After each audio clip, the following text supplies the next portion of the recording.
झारखंड राज्य के पिछड़ा आयोग के चेयरमैन की नियुक्तियों पर इतना सवाल क्यों उठ रहे हैं? आजसू पार्टी इतना सवाल क्यों उठा रही है? और आजसू पार्टी के ही गोमियों से विधायक के लंबोदर महतो भी इस पे सवालिया निशान उठा रहे हैं और कह रहे हैं कि कम से कम इस आयोग की जो इस पद की तो गरिमा कम से कम बनाए रखना था। कि एक कोयला तस्कर को, जिनकी कोयला तस्करी के आरोप में 2018 में उनकी विधायकी जा चुकी है, विधानसभा से उन्हें इस्तीफा देना पड़ा था। और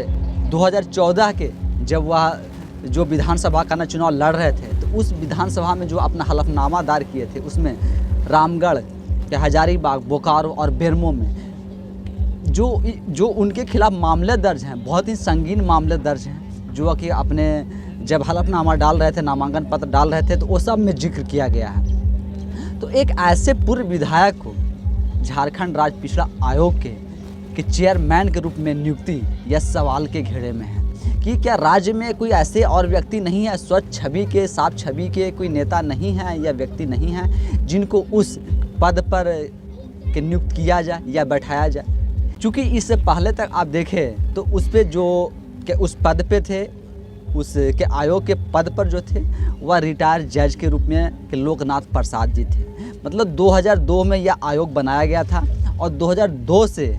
2022 तक लोकनाथ प्रसाद जी उसके पद पर मतलब विराजमान थे और उसके आयोग की देखरेख और जो आयोग का कार्यकाल था वह सब संभाल रहे थे। लेकिन 2022 में उनकी मृत्यु हो गई। ऐसे एक पद जो होता है वह 3 साल के लिए नियुक्तियां होती हैं। 2002 में नियुक्तियां के बाद हर एक के 3 साल बाद उनका जो एक्सटेंशन था वह राज्य सरकार द्वारा के बढ़ता गया, मतलब बढ़ाते गए और वह 2022 तक, जब तक वह जीवित थे तब तक उस पद पर रहे और उस संस्था को वह चलाए।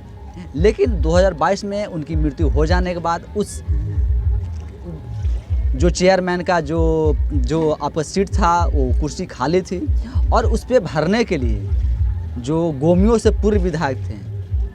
योगेंद्र प्रसाद महतो, उनको उस पद पर नियुक्त किया गया है। क्योंकि नियुक्ति करने का जो अधिकार है वह राज्य सरकार के पास में होती है। तो हेमंत सोरेन जी जो कि झारखंड के मुख्यमंत्री हैं, उनके ऊपर भी सवाल उठ रहा है कि आखिर हेमंत सोरेन जी की इतनी क्या मजबूरी है जो एक ऐसे व्यक्ति जिनकी कोयला तस्करी में, मतलब कोयला को हार्डकोर बना करके अपने प्लांट में, उनका एक प्लांट है कहीं रामगढ़ में, उस प्लांट में अवैध रूप से क्या स्टॉक करने का, और जब पुलिस की जांच हुई थी छापामारी में, जब वहाँ कोयला पकड़ा गया था तो उसी में उनकी 2018 में विधानसभा की सदस्यता चली गई थी, 3 साल की सज़ा सुनाई गई थी। हालांकि 2020 में क्या कोर्ट से फिर उन्हें बरी कर दिया गया था और कोर्ट से, लेकिन जिस व्यक्ति के ऊपर हजारीबाग, बेरमो, बोकारो और रामगढ़ में जब संगीन अपराध के केस दर्ज हैं, कि अपराध के मामले चल रहे हैं, ऐसे व्यक्ति को राज्य पिछड़ा आयोग का चेयरमैन के रूप में नियुक्ति कर देना, क्या पिछड़ा लोगों को इससे उत्थान होगा? क्या एक ऐसे व्यक्ति को, एक भ्रष्ट व्यक्ति को, एक कोयला तस्कर को, जिनकी कोयला तस्करी में विधानसभा की सदस्यता जा चुकी है, एक पूरे विधायक को, और जिनके ऊपर इतने सारे संगीन मामले के दर्ज हों, ऐसे व्यक्ति को इस पिछड़ा आयोग का चेयरमैन बना देने से क्या पिछड़ा आयोग की जो संस्था है, जो कि पिछड़ा आयोग के उठाने के लिए उनकी उत्थान के लिए काम करने के लिए, ये सब क्या उलझ करके नहीं रह जाए? मतलब पिछड़ा आयोग को जो उठाने का काम होगा उसमें वह काम ना करके जो इनके ऊपर केस हैं या जो भी इनके ऊपर आरोप लगे हुए हैं, सब मामला में सिर्फ उलझा करके रखना चाहते हैं। ऐसा चाहते हैं कि जो पिछड़ा वर्ग है वह पीछे ही रह जाए, उनका उत्थान ना हो, वह कभी आगे निकल कर के आए ही नहीं। इस मनसे से इस जो चेयरमैन का नियुक्ति किया गया है कुछ ऐसा ही संभावित होता है। क्योंकि जो व्यक्ति इतना करप्ट है, जिनका एक कोयला तस्करी में विधानसभा की सदस्यता जा चुकी है, कि अगर ऐसे व्यक्ति पिछड़ा आयोग के चेयरमैन रहेंगे तो वह पिछड़ा आयोग के लिए कितना काम करेंगे और अपने ऊपर लगे मामलों पर वह कितना समय देंगे। तो एक तरह से देखें तो पूरी तरीक़ा से यह पिछड़ा आयोग को, मतलब पिछड़े लोगों को उत्थान करने के लिए नहीं, उसमें सिर्फ उलझा करके और राजनीति करने के लिए योगेंद्र प्रसाद महतो, जो कि गोमियों से पूर्व विधायक रह चुके हैं, उनको इस पद पर नियुक्त किया गया है। अब देखना होगा कि माननीय मुख्यमंत्री हेमंत सोरेन जी इस पर भाई आगे क्या राय, विचार और भस्मरा करते हैं, या जैसा नियुक्ति किया गया है वैसा ही चलने देंगे। एक बात और, इस कमेटी में मतलब जो पद पे उन्हें नियुक्त किया गया है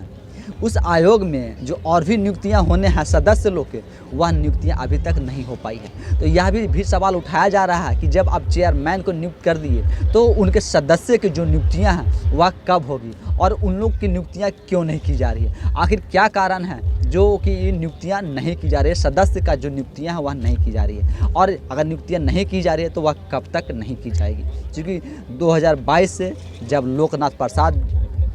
जी जो कि पूर्व जज थे वह इस पद पर थे, और उनके जाने के बाद से यह सीट खाली था और यह पद खाली था। उसके बाद अभी योगेंद्र प्रसाद महतो जी को इस पद पर नियुक्ति किया गया है। अब देखना होगा कि क्या मुख्यमंत्री हेमंत सोरेन जी ये सब पे ना कुछ कार्रवाई करके इन्हें हटाते हैं या इन्हें ऐसे ही चलने देते हैं, और पिछड़ा वर्ग को जो साथ में लेकर के न चलने की बात करते हैं, वह पिछड़ा वर्ग जैसे अभी तक पिछड़ा हुआ है वह आगे भी क्या पिछड़ा हुआ ही रह जाएगा। यह सब आने वाले समय में हम सबों को पता चलेगा। तब तक के लिए धन्यवाद।